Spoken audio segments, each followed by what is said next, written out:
Seja bem-vinda, Mariana. Um abraço, boa palestra para ti.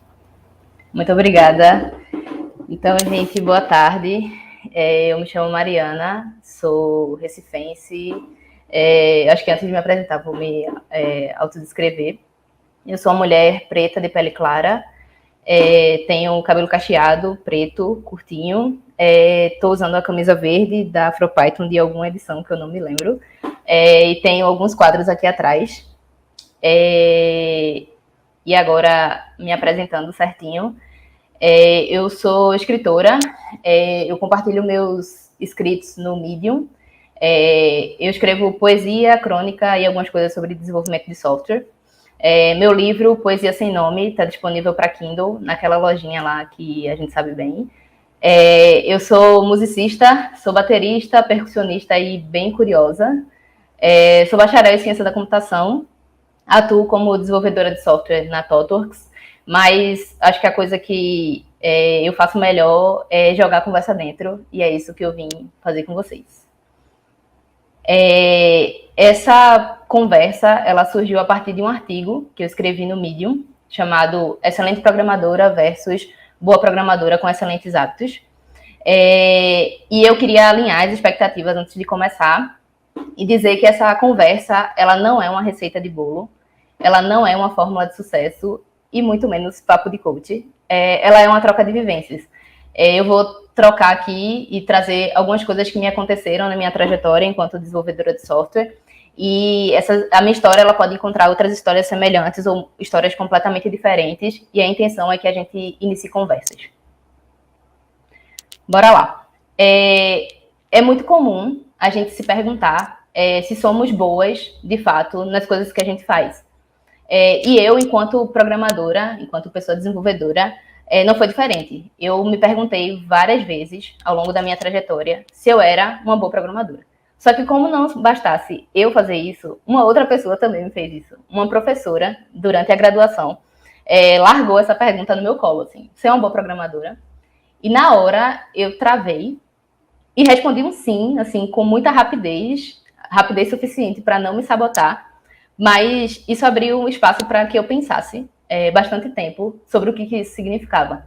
Porque bom, mal, excelente, péssimo, são palavras que dão característica para um ser, e para esse ser em questão, programadora, precisa de um referencial. Bom em quê? Mal com relação a quê? O que é que isso significa? E eu respondi aquele sim com base em 4 argumentos que eu arrumei naquela hora, que era que eu atuava profissionalmente há um tempo considerável na área. Eu era capaz de resolver problemas e conduzir tarefas no contexto que eu estava inserida. Eu tinha uma mínima confiança do meu chefe, da minha equipe, e eu poderia responder talvez, só que eu não queria deixar que alguém que acabou de me conhecer respondesse por mim. Só que essas justificativas, elas são muito abertas, né? Elas abrem precedente para muita subjetividade. E com a intenção de tornar essa discussão menos subjetiva, eu tentei pensar em uma outra profissão. Por exemplo, encanadora. O que é que faria eu contratar uma encanadora, tipo, abrir as portas da minha casa para ela e recomendar o serviço dela para uma amiga? Eu pensei que pode ser a qualidade do trabalho, se ela conseguiu resolver o meu problema, se eu não vou ter que chamar ela de novo para remendar no mesmo lugar, né? Se isso não gerou um retrabalho. Se o conserto que ela fez resiste ao uso diário. Se a estética do reparo também manteve a estética da minha casa. E se ela me inspira, né, confiança e honestidade para que ela possa dizer qual é a solução e eu confiar que aquilo realmente vai funcionar. E foi aí que, pensando muito, eu entendi, e avaliando tudo que eu pensei da encanadora, o que eu pensei sobre mim, eu entendi que eu era uma boa programadora apagadora de incêndios. Eu dava conta do recado, mas eu tinha pouquíssima confiança no meu código. Eu escrevia e replicava códigos muito complexos, acopladíssimos, difíceis de ler, de manter. Teste, então, era um negócio mítico, assim. Alguém usa em algum lugar, funciona, dá certo, mas eu nunca tinha colocado a mão no código que tivesse testes. E, por consequência, isso fazia com que os códigos que eu escrevia tivessem alto risco de inserção de bugs, né? Era um deploy e uma reza. E aí, eu entendi que ser uma boa programadora requeria muito mais hábitos do que todas as outras coisas que eu estava muito preocupada. E eu precisava mudar alguns desses hábitos e criar novos hábitos para que eu tivesse pelo menos mais confiança no meu código, a ponto de poder afirmar que eu era uma boa programadora. E a primeira coisa que eu precisei fazer foi criar um plano. Um plano que eu pudesse pensar onde eu estou, onde eu quero estar, o que eu já sei, o que eu preciso aprender e como eu gosto de aprender.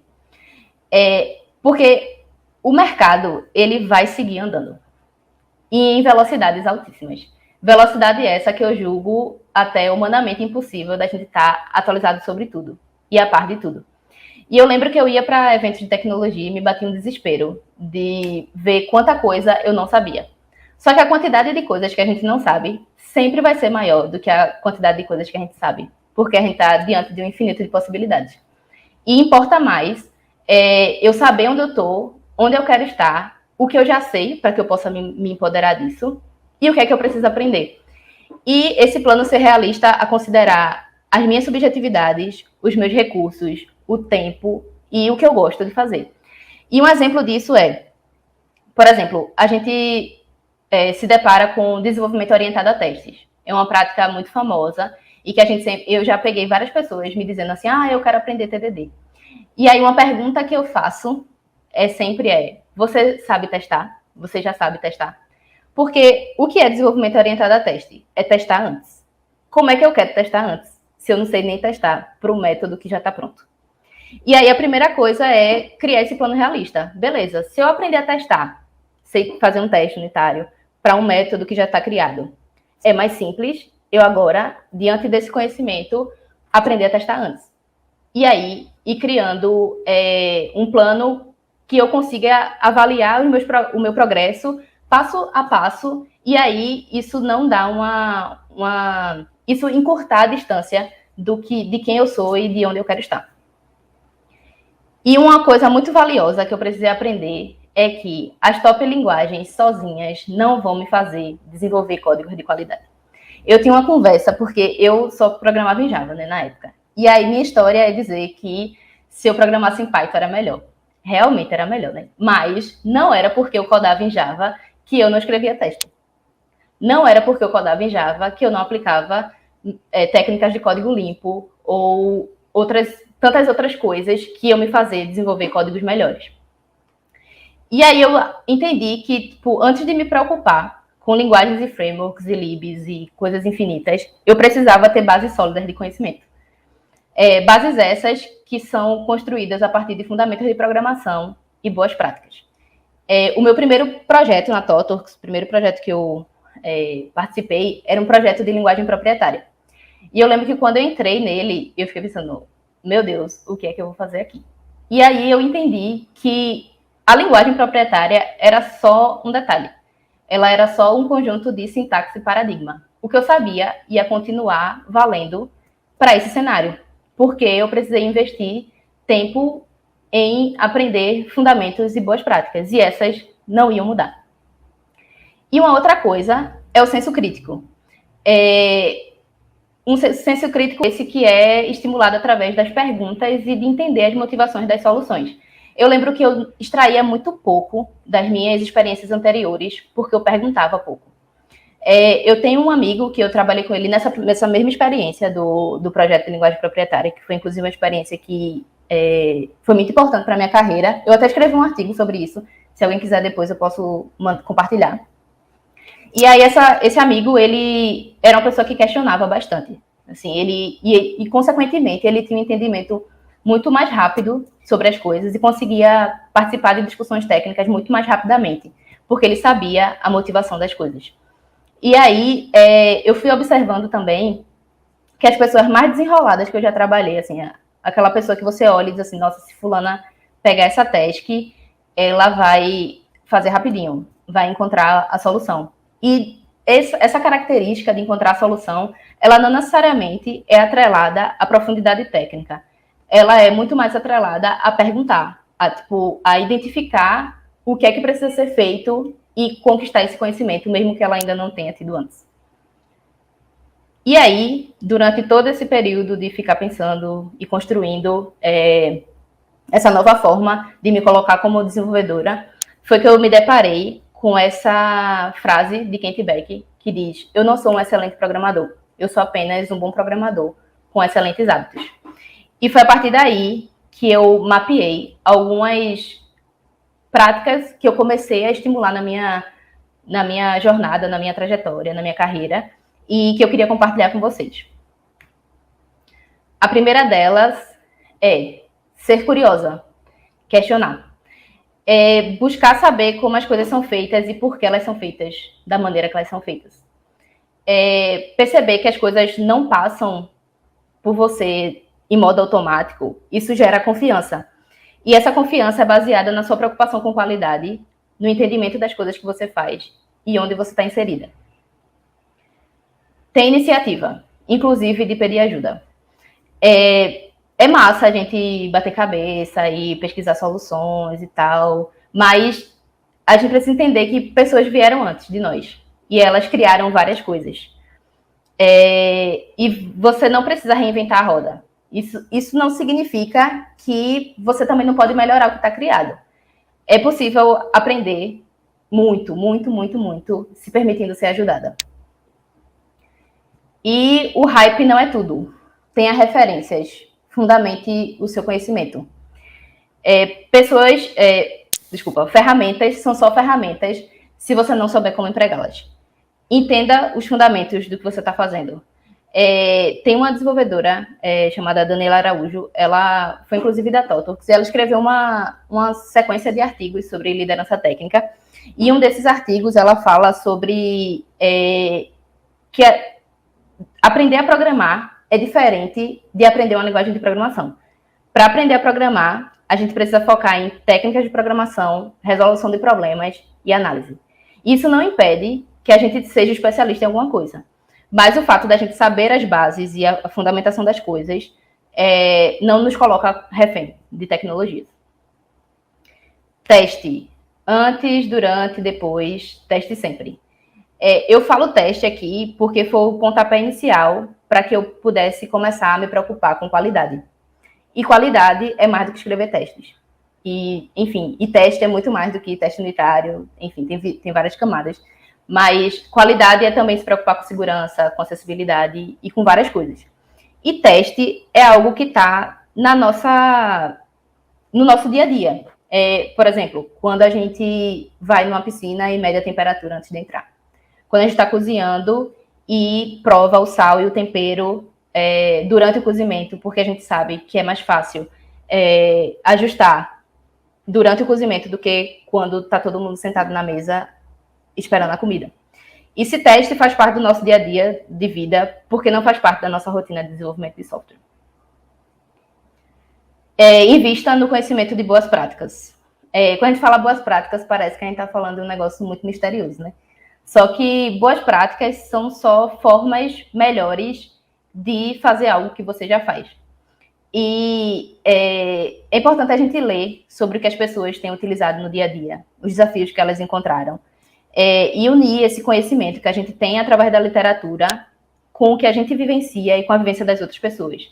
É importante a gente encontrar formas de desempenhar melhor o nosso trabalho. Se preocupe com o caminho para a produção. Busque saber o que veio antes e o que vai vir depois que você entregar aquele código. Qual é o caminho que é percorrido até lá? Principalmente se você está envolvida numa parte muito específica do processo de desenvolvimento. Já aconteceu comigo de estar nessa linha de produção, numa parte muito específica, e não saber qual era a minha função naquele processo todo, por não conhecer o processo e, consequentemente, não poder opinar nele, por causa do desconhecimento. Faça o seu melhor com o que você tem. Essa aí é famosa, né? E nem sempre a gente está no contexto ideal. Às vezes a gente está no lugar que não é aberto a novas práticas, a melhoria contínua, a testes. Talvez a gente esteja numa cliente que é muito resistente, o escopo do projeto é limitado, ou a empresa tem processos muito engessados. E para esses momentos, é importante a gente pensar no que a gente pode fazer de melhor naquele contexto. Pode ser que hoje não dê para incluir testes unitários no teu processo de desenvolvimento, mas o melhor que você consegue fazer é escrever um código menos acoplado. Isso já vale. Hoje eu posso nomear um método e uma variável de uma forma mais entendível, e aí amanhã eu posso questionar um processo, aplicar uma mudança pequena, um dia de cada vez. Pense no seu autodesenvolvimento. Ainda nesse cenário de contextos não confortáveis, às vezes a gente está num contexto de time, de empresa, que a gente não consegue aplicar nada do que a gente está estudando. E isso dá um certo desânimo. Mas uma coisa que me ajuda é pensar que eu sou uma desenvolvedora para além daquele emprego e daquele time. E ter no horizonte, se eu não consigo trocar de time, se eu não consigo trocar de empresa, eu posso ter ao menos no meu horizonte as coisas que eu gostaria de aprender e as coisas que eu gostaria de praticar. E tentar incluir no meu dia a dia formas de me atualizar sem enlouquecer. Devagarzinho, equilibrado, e tentar incluir essas formas, esse processo de se autodesenvolver de uma forma leve e saudável. E por fim, eu acho que a coisa mais importante que eu precisei aprender é respeitar o tempo. Drica Barbosa e Emicida tem uma música chamada Sementes, que tem um verso no qual faz a seguinte pergunta: sem água, sol e tempo, que botão vai se abrir? A gente leva tempo para consolidar conhecimento, para adquirir conhecimento, para aprender novas coisas e para experienciar novas coisas. A gente tem, às vezes, uma sensação de estar sempre atrasado. E a gente sabe de onde vem isso. Mas você não tem como chegar atrasado numa história que é você que está escrevendo. As coisas tendem a acontecer cada vez mais rápido, né? Tudo é 15 segundos ou 280 caracteres, só que a sua carreira, ela vai precisar de tempo para se desenvolver. E às vezes a gente fica sempre numa expectativa, né, de que várias coisas grandiosas estejam acontecendo ao mesmo tempo. Só que às vezes a coisa mais grandiosa que pode nos acontecer é a passagem do tempo, e a gente precisa respeitar ela. E aí eu quero retornar para a frase que norteou essa conversa, que é: eu não sou um excelente programador, eu sou apenas um bom programador com excelentes hábitos. E se eu encontrasse aquela professora novamente, eu perguntaria o que significa ser uma boa programadora. E aí, se a pergunta surgisse novamente, eu ia responder com essa frase. Porque reconhecer isso me faz entender que é um processo contínuo. Daquele dia até hoje, muitas coisas mudaram. E eu aprendi muitas coisas e eu continuo aprendendo elas. Os novos hábitos que eu adquiri, eles me fizeram ser mais confiante, extrair mais das experiências que eu tenho, me empoderar do que eu sei, não ter medo de revelar o que eu não sei, porque, na real, admitir que eu não sei algo é só abrir uma porta para eu poder aprender. E tudo isso me fez ter mais confiança de dizer que eu posso aprender. E aí é isso. Muito obrigada. As minhas redes são Mariana Ramos, com 0 no lugar do O, e só o Instagram, que é Mariana Ramos, com 0 no lugar do O, com um underlinezinho no final. E é isso. Compre meu livro, converse comigo se você tem interesse pelas referências que eu usei aqui. Vamos trocar uma ideia, só me mandar um alô. E é isso, vamos conversar.